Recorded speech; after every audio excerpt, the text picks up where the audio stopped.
बहुत इम्पोर्टेंस रहती है जब भी हम एजुकेशनल इंफ्रास्ट्रक्चर की बात करते हैं तो बोर्ड का एक बहुत बड़ा दायरा है। सबसे पहले ये जानना चाहूँगा, सरकार की एक कोशिश थी, वो ये थी कि एग्जामिनेशन रिफॉर्म्स और यूनिफॉर्म एकेडमिक कैलेंडर्स को लेकर सबसे पहले मैं उसी को फोकस करना चाहूँगा, जिसमें वो विंटर जोन, समर जोन वो सब ख़त्म हो गया है। अब शायद आपने हार्ड और सॉफ्ट जोन में ही इसको चेंज किया है, तो किस तरह से आपने इसको यूनिफॉर्मिटी लाई है? देखिए, एक बहुत इम्पॉर्टेंट एजेंडा था सरकार का भी, और ये ज़रूरी भी था कि जिस तरह से हमारे यूनियन टेरिटरी जब बनी, पूरे देश में जैसे एग्ज़ाम्स हो रहे हैं, यूनियन टेरिटरी में भी समानता के साथ एग्ज़ाम हो, सब बच्चों के साथ एक साथ एग्ज़ाम्स हों, सबको इक्वल टाइम मिले पढ़ने का, एक जैसा पेपर आए। और एक बड़ा ही प्रोग्रेसिव और पॉजिटिव स्टेप था सरकार का कि अच्छा, इस सब में अगर देखा जाए तो इवैल्यूएशन का बर्डन जो है वो आपके ऊपर बढ़ गया होगा, क्योंकि इंस्टेंट आपको इवैल्यूएशन करनी पड़ती है। तो क्वालिटी इवैल्यूएशन हो उसके लिए कैसे आप श्योरिटी करते हैं? नंबर एक।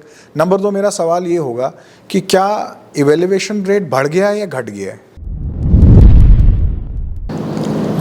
ऑब्वियसली स्टूडेंट्स हैं, यंगस्टर्स हैं, they might feel agitated that okay I thought मेरे को लगा मेरे इतने नंबर आने चाहिए थे, नहीं आए, या ज़्यादा वैल्यूएशन। उसमें हमने बड़ा इंपॉर्टेंट एक स्टेप किया है। रीवैल्यूएशन पहले भी होती थी, रीचेकिंग भी पहले भी होती थी, but we made a change in that now. What we do is, student applies to us that I want to check my paper, हम उसको ज़ेरॉक्स कॉपी दे देते हैं। वो एक लाइन लिखी हुई आती है, in view of the inclement weather conditions the scheduled examination for such and such date is cancelled. आपके लिए वो कितना बड़ा सेटबैक होता है? क्योंकि हमने तो एक लाइन में पढ़ लिया होता है, लेकिन आपके पीछे तो पूरी फोर्स लगी होती है।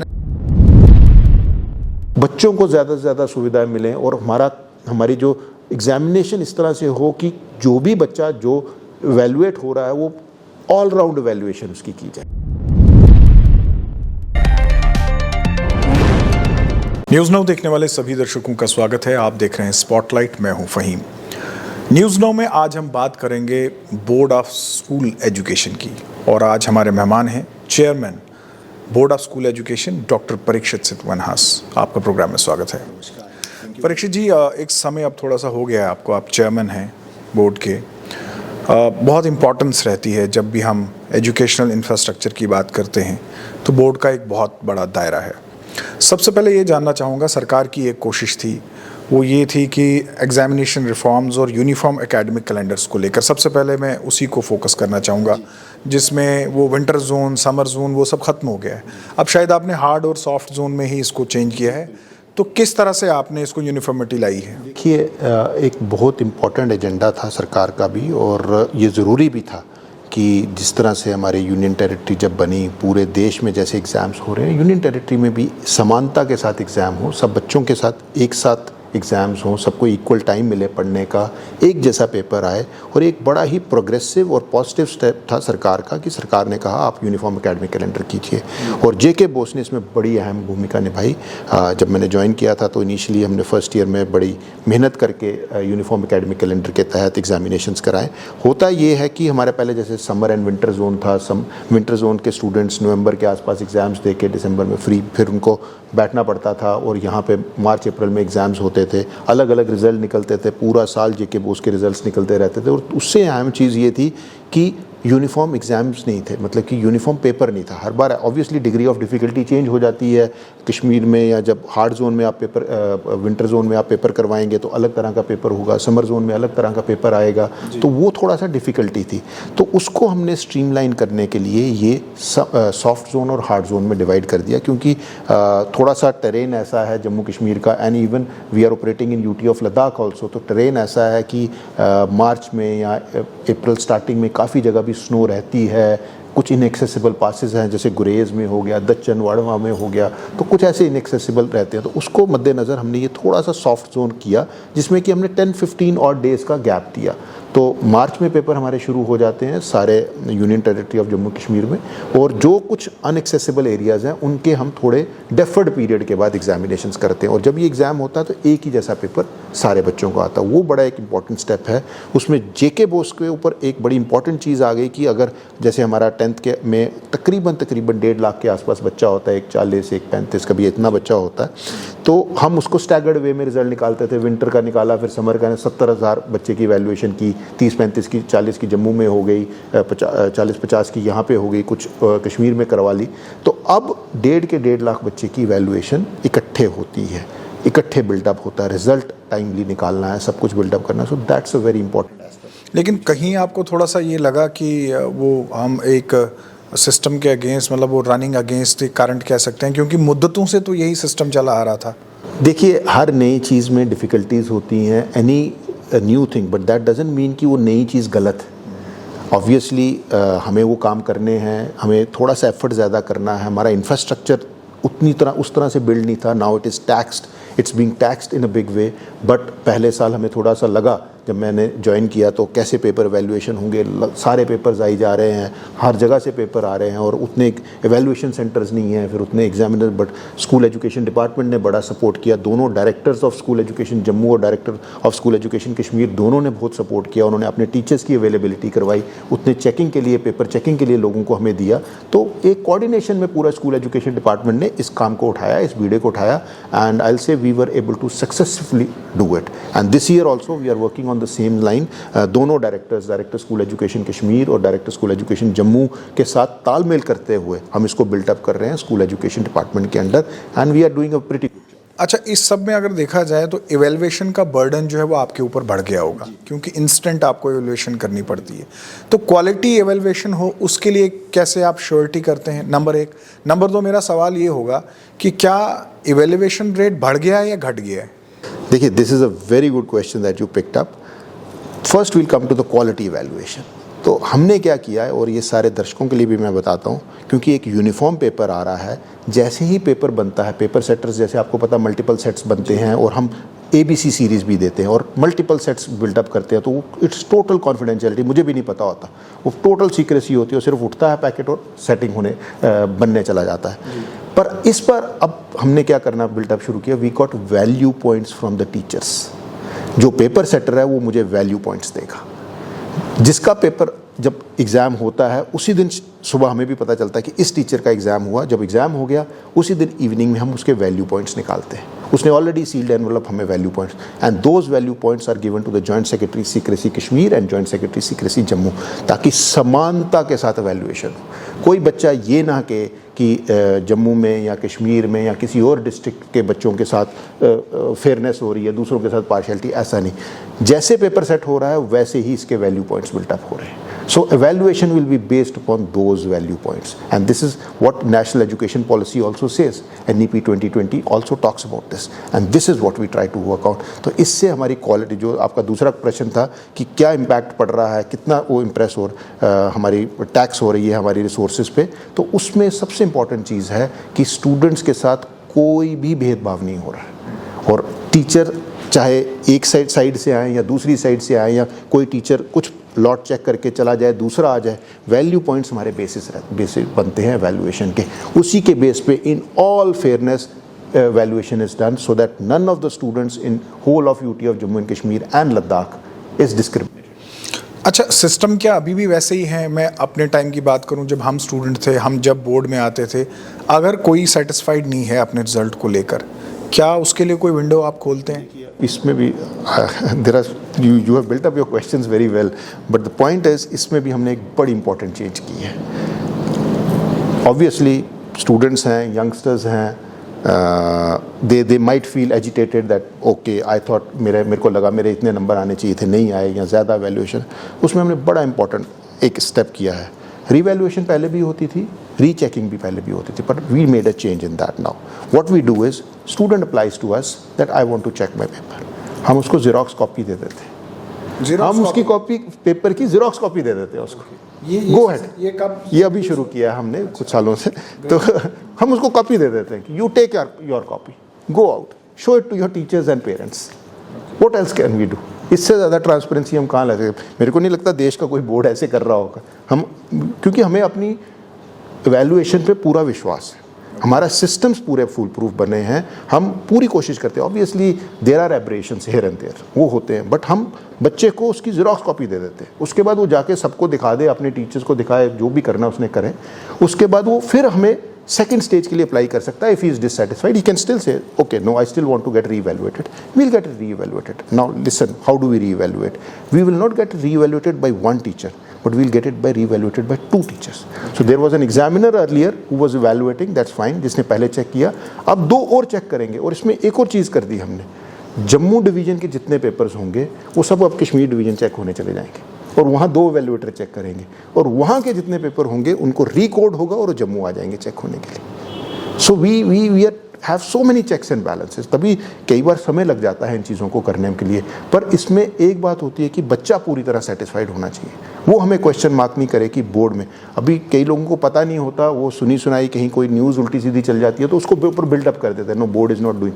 सी द इम्पॉर्टेंट फैक्टर इज़ कि हम कितने ट्रांसपेरेंट हैं कि हम कॉपी दे देते हैं बच्चे को। Parikshit ji, this is news to me. मैं पहली बार ऐसा सुना कि आप पेपर्स का ज़ेरॉक्स जो है वो बच्चों को देने लगे हैं, और इससे तो वो जो सवाल मैंने आपसे पूछे एवेल्युएशन वगैरह के, वो सब जो है वो खुद ही एक सेटिस्फैक्ट्री आंसर मिल जाता है। जब आप एवेल्युएशन की कॉपी ही बच्चे को देंगे तो मुझे नहीं लगता कि उसमें कहीं गुंजाइश है।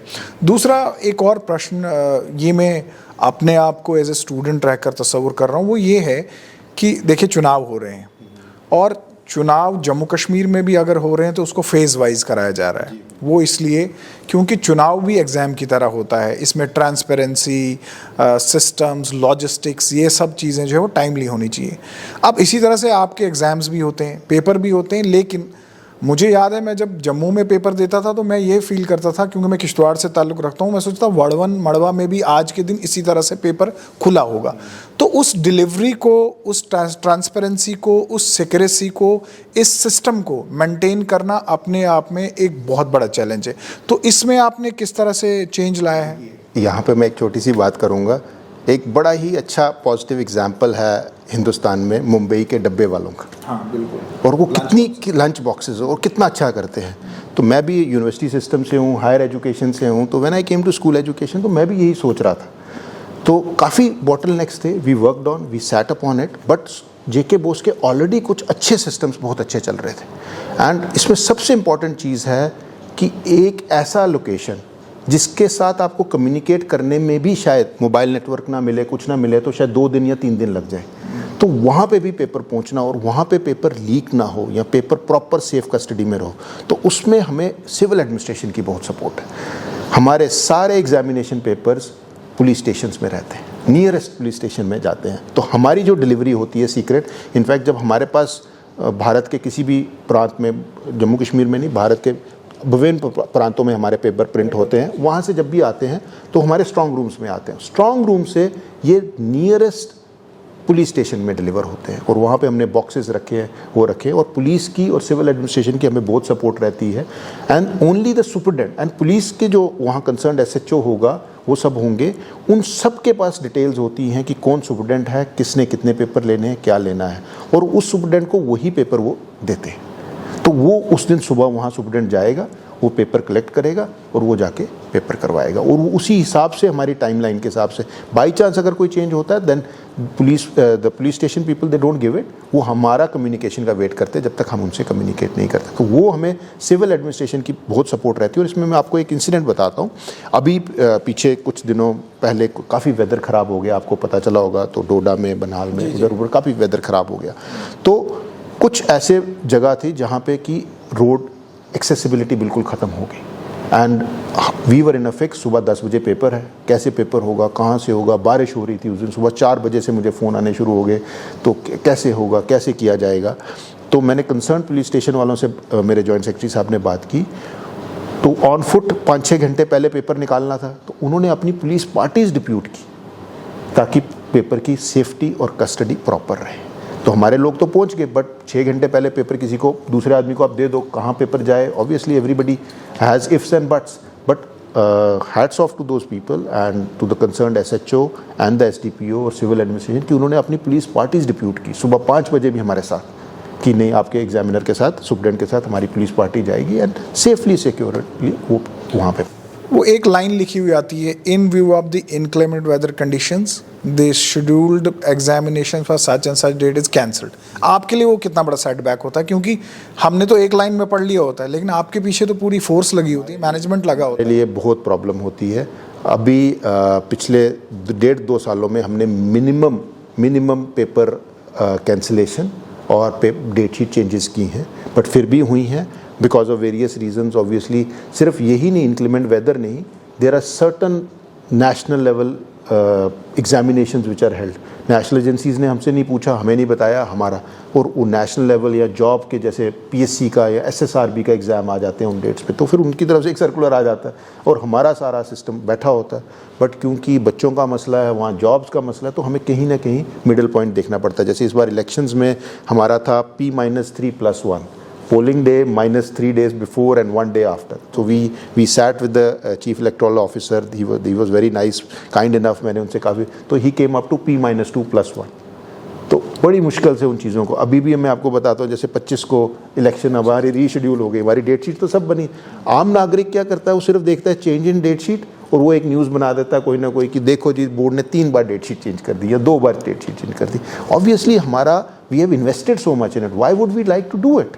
हम क्यों करेंगे इस सब चीज़ों को? बट जब कोई रास्ता ही नहीं निकलता है किसी तरह से एग्जामिनेशंस में, वेदर की काफ़ी डीसीज कई बार इंटरवीन कर जाते हैं कि बोलते हैं यार यहाँ पे तो टोटली क्योस है, इतनी बर्फबारी हो रही है, वो हो रहा है, तो काफ़ी चीज़ें आ जाती हैं जिसकी वजह से हम। अच्छा, एनईपी नेशनल एजुकेशन पॉलिसी का इंट्रोडक्शन, दूसरी तरफ एजुकेशनल रिफॉर्म्स की बात करना, तीसरी तरफ टेक्नोलॉजी ओरिएंटेड एग्जामिनेशंस, चौथा ये कि अब वो वक्त चला गया जब आप वो long answer type 5 question, objective type 10 questions, आजकल टेक्नोलॉजी बेस्ड एग्जामिनेशंस हो रहे हैं। क्या आने वाले वक्त में एनईपी की मदद से आप लोग कोई रिफॉर्म्स इसमें ला रहे हो? ऑलरेडी हमारे रिफॉर्म्स एनईपी के तहत आ चुके हैं। एग्जामिनेशन एवेल्युएशन में, पेपर सेटिंग में, पेपर जैसे मैंने जो वैल्यू पॉइंट्स की बात की, समानता की बात की, एक ही तरह से पेपर एवेल्युएट, तो ये सब कुछ ऑलरेडी एम्बेड हो चुका है हमारे एवेल्युएशन में, और यही चीज़ हमारे रिजल्ट्स में भी आ रही है। जैसे कि आपने ये अभी पूछा नहीं, पर मैं आपको बताता हूँ कि पहले जैसे रिजल्ट न्यूज़पेपर में आता था, गज़ट बनती थी, वो बनता था, फिर उसके बाद वेबसाइट पे आने लगा, तो वेबसाइट पे ट्रैफिक इतना आ गया, क्रैश होने लगे। तो last year what we did was, and we came in, एक NAD गवर्नमेंट ऑफ इंडिया का है, डिजी लॉकर भी उसके अंदर नेशनल एकेडमिक डिपॉजिटरी के अंडर आता है। So we have more than, what we did was, हमने साइमल्टेनियसली डिजी लॉकर पे पूरी मार्कशीट चढ़ा दी, simultaneously India results, DigiLocker and अमन, तो सीमलेसली बच्चों को उनका रिजल्ट मिलना शुरू हो गया। और we are one of the organisation which है, educational organisation which has the highest number of entries on DigiLocker. More than 33 lakh entries हमारी हो चुकी हैं and they are growing. Jammu Kashmir में रहते हुए पीपल आस्क अस कि वाई जम्मू कश्मीर, आई से वाई नॉट। तो अभी हमारी सेंट्रल बोर्ड, सारे बोर्ड्स की मीटिंग हुई थी, तो वहाँ पे वो पूछ रहे थे, तो उनको लगा, कहते यार आपका तो हाईएस्ट नंबर हो गया। मैं कहा बिल्कुल, from day 1 we started working on this कि किस तरह से हम डिजी लॉकर पे मैक्सिमम एंट्रीज करें, ताकि बच्चों को भी छोटी छोटी चीज़ों के लिए नहीं आना पड़े बार बार, वो उसी टाइम पे उसको सारा मार्क्स, सारा कुछ, ये कहीं जाने की ज़रूरत नहीं, कहीं पे वो बैठा हुआ, और ट्रैफिक उससे बड़ा कंट्रोल हो जाता है। अदरवाइज़ एक ही वेबसाइट पे वेबसाइट क्रैश हो जाती है, फिर लगातार फ़ोन आया, देखिए जी बोर्ड की वेबसाइट प्रॉपर नहीं थी, वो नहीं हो। हालांकि हमारी वेबसाइट भी NIC मेंटेन करता है, बट फिर भी इतना ट्रैफिक आ जाएगा लाखों के तादाद पे, और उनके पेरेंट्स, फिर रिलेटिव सब रिजल्ट देख रहे हैं, तो वो रुकता था कहीं ना कहीं। पर हमने अब वो भी सीमलेस कर दिया कि हम डिजी लॉकर के थ्रू। मेरा अगला सवाल इसी के साथ जुड़ता हुआ था। मैं बोर्ड तब आया हूँ जब मैं स्टूडेंट था, और आज आया हूँ, लेकिन तब और आज में मैंने फ़र्क ये देखा, तब बोर्ड में पाँव रखने की जगह नहीं होती थी, और ख़ासकर ये जो बाहर वाली मार्केट थी, ये बहुत हैपनिंग थी, बज़ होता था यहाँ पे। स्टूडेंट्स फॉर्म्स लेकर, कोई फ़ोटोकॉपी करवा रहा है, कोई फॉर्म ख़रीद रहा है, कोई कुछ करवा रहा है, लेकिन आज मैंने देखा कि बोर्ड बहुत शांत है। इसका रीज़न क्या है? क्या आप लोगों का कनेक्ट पेरिफेरी में ज़्यादा बढ़ गया है, या it is introduction of technology, या कुछ और है? देखिए, हमने 2 बड़े इंपॉर्टेंट मुद्दे जो मैंने पकड़े हुए हैं। डिजिटलाइजेशन एक, दैट वाज, हम पुराना रिकॉर्ड भी सारा डिजिटलाइज करें, और सबसे इम्पॉर्टेंट चीज़ है, इस टाइम पे हमारे जो सब ऑफिसेज थे या ब्रांच ऑफिसेज थे, वहाँ पे भी लोगों का रश रहता था, यहाँ भी रश रहता, वो सब हमने कटेल कर दिया, क्योंकि हमने सब मैक्सिमम 90% चीज़ें हमने ऑनलाइन कर दी। हमारा not just the examination process but affiliation processes of the schools also online कर दिया, मैक्सिमम चीज़ें ऑनलाइन कर दी। और बच्चों के लिए तो ये कर दिया कि उनके पाम पे, हाथ पे उनका फॉर्म दे दिया हमने। और हमने सबसे इम्पॉर्टेंट चीज़ है उनके प्रिंसिपल्स को और वहाँ नोडल ऑफिसर को ही एम्पावर कर दिया कि आप ही चेक करके इनका एग्जामिनेशन फॉर्म को ओके कर दीजिए, सब कुछ कर दीजिए, हम यहाँ पे एक फाइनल क्रॉस चेक कर लेंगे, दैट्स इट। अदरवाइज स्टूडेंट को यहाँ आके कुछ भी भरने की ज़रूरत नहीं है। अभी बाई एनुअल्स में हमने इतना उसको नहीं किया, अभी हम एनुअल सिस्टम्स में वो सारा कर रहे हैं, बट वो सारा कुछ इतना हो गया कि अब बच्चे को यहाँ आने की ज़रूरत ही नहीं है। कई बार आते हैं, दूर दराज से लोग आ जाते हैं यहाँ पे, तो मेरे से मिलने, तो वो कहते हैं सर देखो सर ये फॉर्म था, मैं ये डिपॉजिट कराने में, और गरीब लोग, तो मैं इनको we try to educate them, किसने कहा था आपको आने के लिए। ये चीज़ें यहाँ पे सब ऑफिस, इसी के तहत अभी हम कोशिश कर रहे हैं कि काफ़ी सारे हमारे ब्रांच ऑफिस में 80% काम खत्म हो गया, अब वो सिर्फ रिकॉर्ड कीपिंग का काम कर रहे हैं। तो वहाँ पे भी हम उनको थोड़ा सा क्लोज करने की कोशिश कर रहे हैं। हालांकि पॉपुलर सेंटीमेंट कह रहा है कि आप हमारे यहाँ से बोर्ड एक ऑफिस लेके जा रहे हैं। मैं उनको बार बार आके समझा रहा हूँ कि मैं कहा हम लेके नहीं जा रहे, हमने तो आपके हाथ में बोर्ड दे दिया, आप अपना मोबाइल खोलो और पूरा बोर्ड वहाँ पर चलाओ, तो आपको ज़रूरत क्या है। परीक्षित जी, यकीन जाने मेरे पास इतना कंटेंट है आपको पूछने के लिए, लेकिन शायद दिन भर भी बात करते रहे तो ख़त्म नहीं हो। लेकिन मैं चाह रहा हूँ कि कम से कम वो इश्यूज टच कर सकें जो पब्लिक के साथ जुड़ते हैं, आवाम के साथ जुड़ते हैं। दूसरा एक बड़ा सवाल ये है कि बहुत ज़्यादा कंपटीशन है, और ऐसे में कंटेंट प्रोवाइडर आप हैं, जितनी इन्फॉर्मेशन मुझे है, जो बुक्स वगैरह जितनी भी मार्केट में हैं, चाहे वो एनसीईआरटी की बुक्स हैं या किसी भी स्कूल में कोई भी बुक है, उसका जो कंटेंट है वो बोर्ड से ही जाता है, शायद अप्रूवल्स आप ही देते हैं। तो इतना ज़्यादा कंपटीशन है, आप किस तरह से ये इंश्योर करते हैं कि quality and content of the book वो ऐसा होना चाहिए कि हमारे बच्चे हर जगह कम्पीट कर सकें? देखिए, दो चीज़ें हैं। पहली चीज़ है कंटेंट की क्वालिटी। सबसे इम्पॉर्टेंट चीज़ है, नेशनल एजुकेशन पॉलिसी ये कहती है कि एक समानता के साथ कंटेंट बनाया जाएगा नेशनल लेवल पे, which has to be used at all places, but bring certain localisation into that. 20%, 80-20 का एक्चुअल रूल है जो कहता है कि एटलीस्ट 20% तक लोकलाइजेशन होनी चाहिए। तो हम भी उसी सिस्टम पे चलते हैं। हमने सब maximum books adopted from NCERT and then उसमें हम 20% कंटेंट चेंज करने की कोशिश करते हैं, we start building it up. और वो प्रॉपर एक हमारे पास एकेडमिक विंग है, where we have a director academics, deputy directors, assistant directors, academic officers. तो उनका काम ही यही होता है कि इस सारे कंटेंट को बिल्ड करना, नेशनल लेवल पे लाना। और उसमें काफ़ी सारी ह्यूमैनिटीज़ या इंग्लिश, उर्दू ऐसी किताबें होती हैं जो हम अपनी भी बिल्डअप कर रहे हैं। जैसे हमने ईवीएस की किताब अपनी बिल्डअप की है, अभी हमने इंग्लिश की बुक्स अपनी 1, 2, 3 क्लास की अपनी बिल्डअप की हैं, जो हमारी पूरा एनसीईआरटी पैटर्न फॉलो होता है, पर हम अपनी बुक्स बिल्डअप कर रहे हैं। और सबसे इंपॉर्टेंट चीज़ जो हमारी यूनियन टेरिटरी में है कि there are multiple languages being spoken.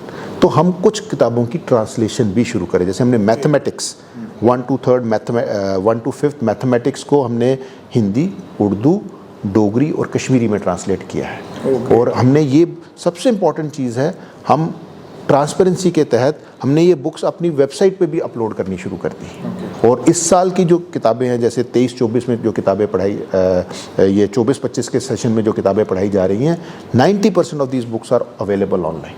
तो कोई ये कहे कि फ़लाना स्कूल ये सिलेबस में पढ़ा रहा है, फ़लाना ये पढ़ा रहा है, सिलेबस में आपने ये नाम लिख दिया था, उन्होंने ऐसे पढ़ाया है, हम सीधा कह रहे हैं कि आप हमारी वेबसाइट पे जाइए, बुक वहाँ पढ़िए, आपको सारा पता चल जाएगा क्या किताब में है, क्या चैप्टर्स हैं, कैसे हैं। पेरेंट्स भी देख सकते हैं उस चीज़ को कि स्कूल ने क्या बोला है, वहाँ क्या बोला है, बोर्ड ने क्या बोला है। तो वो सारी, और ईवीएस 3rd to 5th हमने ट्रांसलेट कर दी है अपनी। तो वो ट्रांसलेटेड बुक्स भी हम लोगों में बांट रहे हैं। अभी उसकी डिमांड बहुत कम है। सबसे इंपॉर्टेंट चीज़ बुक्स में हमारी है लैंग्वेजेस को लेके। देखिए, अब we are one of those unique union territories जहाँ पे कि पहले से ही हम 3 लैंग्वेजेस देते थे। जैसे कि एक नेशनल लैंग्वेज हो गई, नेशनल लैंग्वेज में हमारी हिंदी, उर्दू चलता था, इंटरनेशनल लैंग्वेज हो या फॉरेन लैंग्वेज में इंग्लिश चलता था। बाकी लोकल लैंग्वेज में हम डोगरी भी है हमारे पास, कश्मीरी है, कश्मीर में इतने बच्चा कश्मीरी ऑप्ट करता है, पहाड़ी है, गोजरी है, बोती, शीना, पर्शियन, अरबिक, पंजाबी।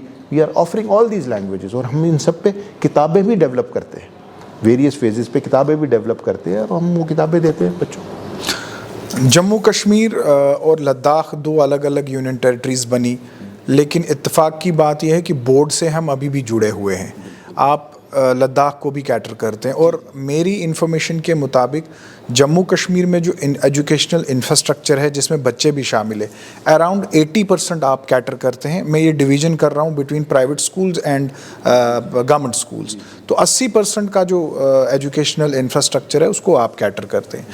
एक बड़ा कन्फ्यूजन है इन बुक्स को लेकर। मैं ये नहीं जानता आप रेगुलेटिंग अथॉरिटी हैं या नहीं है, लेकिन प्रश्न ये पूछे जाते हैं, आप किताबें इतनी सस्ती प्रोवाइड करते हैं, और जब मैंने 80% कहा तो इट मीन्स 80% बच्चों को जम्मू कश्मीर लद्दाख आपकी यहाँ से बुक्स जाती हैं जो आप प्रिंट कराते हैं, जो कंटेंट आपके यहाँ से जाता है। तो ये जो 20% की बुक्स मार्केट में बिकती हैं उसमें कन्फ्यूजन क्या है, उसमें रेगुलेशन क्या कहता है, और क्या उसमें रूल्स क्या हैं? कुछ मैं बेसिक चीज़ें बताता हूँ। जैसे 1 to 8 तो हमारी गवर्नमेंट सप्लाई है, फ्री सप्लाई है। ऑल गवर्नमेंट स्कूल्स में हमारे पास समग्र शिक्षा, जो हमारा एक स्कूल एजुकेशन डिपार्टमेंट का बड़ा इम्पोर्टेंट आर्म है, उनके पास ग्रांट्स आती हैं गवर्नमेंट ऑफ इंडिया की तरफ से। वो हम उसके अंदर 1 to 2 क्लास को हम अंडर डिस्ट्रिक्ट कैपेक्स बजट में उनको बुक्स देते हैं। तो 1 to 8 तो हमारी free supply maximum all government schools में वो हमारी जा रही होती है।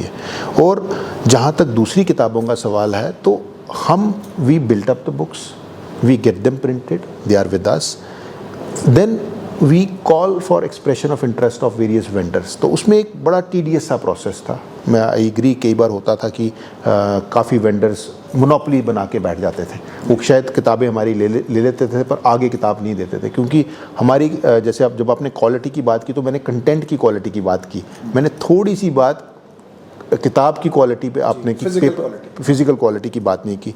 अब ऑब्वियसली वी आर हमारा एक पब्लिक डिस्ट्रीब्यूशन सिस्टम है, हमने एक गरीब बच्चे को भी देखना है, एक अमीर बच्चे को भी। तो हमारा पेपर की क्वालिटी वो ग्लेजी उस तरह से नहीं जाएगी। हम थोड़ा सा हम देखेंगे कि कॉस्ट इफेक्टिव मेथडोलॉजी भी हो।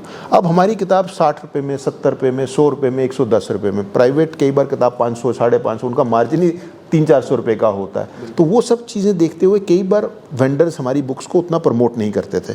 सो what we start did from this year, इस साल हमने क्या किया कि हमने ये भी ईज आउट कर दिया। हमने कहा anybody who is an approved bookseller by government of Jammu and Kashmir can come to the board, get registered with us and take the books.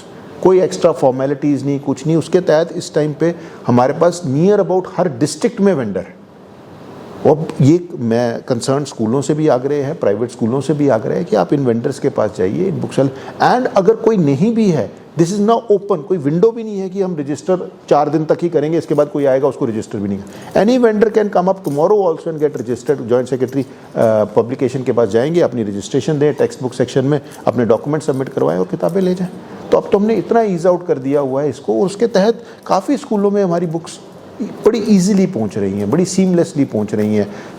But फिर भी कुछ बॉटलनेक्स कहीं ना कहीं रह जाते हैं। We constantly keep looking at how to upgrade those systems and how to remove those bottlenecks. Parikshit ji, बिल्कुल आखिर में एज ए चेयरमैन क्या मैसेज देना चाहेंगे जनता को? और दूसरा ये, आने वाले समय में अगर आप यहाँ पे रहते हैं तो क्या कुछ और नए इनिशिएटिव्स देखने को मिलेंगे? देखिए, सबसे पहले तो मैं आम लोगों को, पेरेंट्स को, ऑल स्टेक होल्डर्स को ये बताना चाहूँगा कि this is one of the most important organisations of this union territory. Education एक बड़ा इम्पॉर्टेंट सिस्टम है, एक बड़ा इम्पॉर्टेंट सेटअप है। उसको चलाना और उसकी एग्जामिनिंग बॉडी होना एक बड़ी इम्पॉर्टेंट चीज़ है। तो JK Bose at its own level works up to the best of its abilities to deliver to the people of this UT and will continuously deliver. और इस बोर्ड ने ही बड़े बड़े लुमिनरी दिए हैं और काफ़ी बड़े बड़े लोग इससे, और मैं खुद इस बोर्ड का प्रोडक्ट हूँ।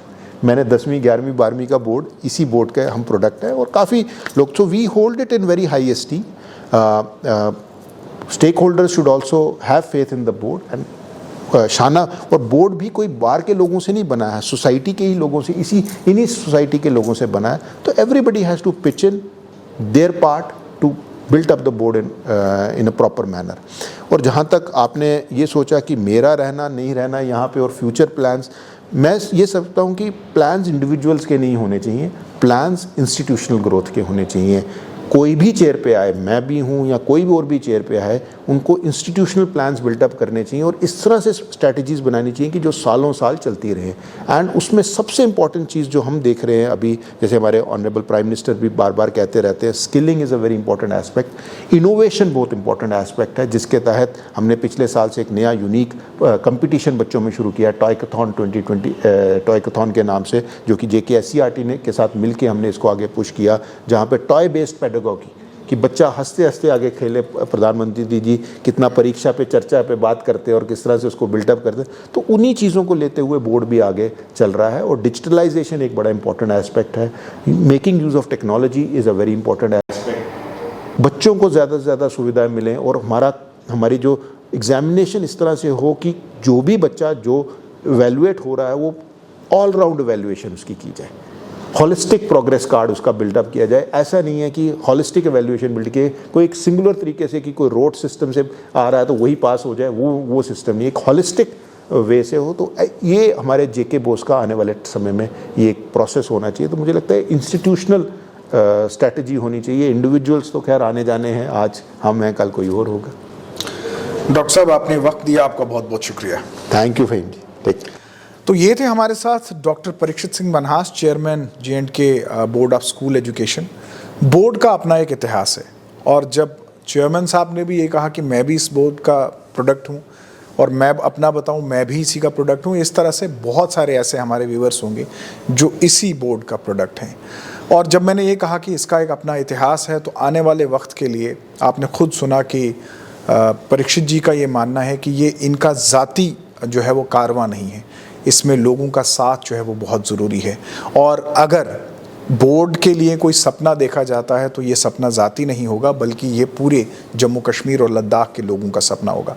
आने वाले वक्त में कुछ और इनिशिएटिव्स होंगे, कुछ नई चीज़ें होंगी और कोशिश ये की जा रही है कि ज़्यादा से ज़्यादा टेक्नोलॉजी को जो है वो इंट्रोड्यूस किया जाए, ताकि लोगों को या स्टूडेंट्स को बोर्ड तक ना आने की ज़रूरत पड़े, बल्कि बोर्ड उन तक पहुँचे। तो ये था आज का हमारा प्रोग्राम। आप देखते रहिए न्यूज़ नाउ।